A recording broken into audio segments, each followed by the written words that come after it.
తెలుగు తమ్ముళ్ళు యువ మంత్రాన్ని చెప్పిస్తున్నారు. నవయుగానికి భవిష్యత్ తరానికి తంత్రం ఇదే అంటున్నారు. చంద్రబాబు తర్వాత పార్టీలో ఎవరు, చంద్రబాబు తర్వాత పార్టీని నడిపించేదెవరు అంటూ ప్రశ్నలపై అక్కర్లేదు, అన్ని ప్రశ్నలకి ఒక్కటే సమాధానం ఉందని చెప్తున్నారు. ఆ సమాధానం పేరే లోకేష్.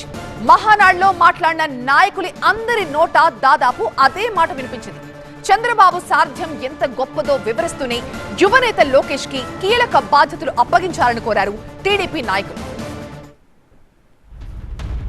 టీడీపీ యువనేత లోకేష్ కు ఆ పార్టీ వర్కింగ్ ప్రెసిడెంట్ పగ్గాలు అప్పగించాలంటూ మహానాడు వేదికగా పలువురు నేతలు ప్రస్తావించడం ఆసక్తికరంగా మారింది.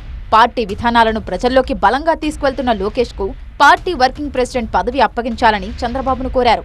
లోకేష్ గారు ఈ రోజు తెలుగుదేశం పార్టీలో క్రియాశీలక పాత్ర పోషించాలా అని అంటే కార్యనిర్వాహక పాత్ర పోషించాలా అని ఆకాంక్షని మీరు నెరవేరుస్తారని ఈ మహానాడు సాక్షిగా లోకేష్ బాబు గారికి కార్యనిర్వాహక పాత్ర అప్పజెప్పాలని మీ స్ఫూర్తితో, నారా లోకేష్ గారి పోరాట స్ఫూర్తితో, చంద్రబాబు గారి యుక్తితో, లోకేష్ గారి పోరాట స్ఫూర్తితో ఈ రాష్ట్రంలో తెలుగుదేశం పార్టీ ముందుకు కలుతుందని తెలియజేసుకుంటూ రాష్ట్రంలో పార్టీకి ప్రజలకు నమ్మకం కలిగించిన నాయకుడు లోకేష్ అన్నారు మంత్రి పయ్యావుల కేశవ్.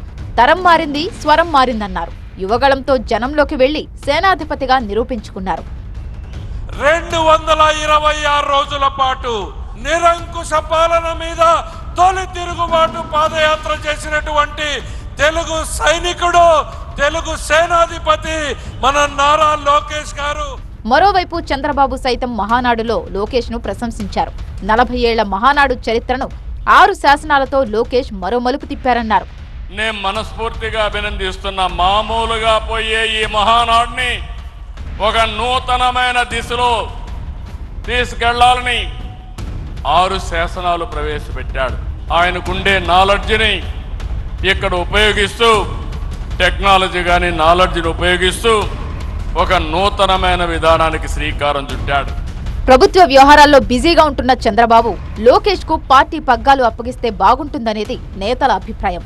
ఇన్ని రోజులు అనేక వేదికలపై ఈ డిమాండ్ వినిపించినా ఇప్పుడు మహానాడు వేదికగా ఈ అంశాన్ని లేవనెత్తారు పార్టీ నేతలు.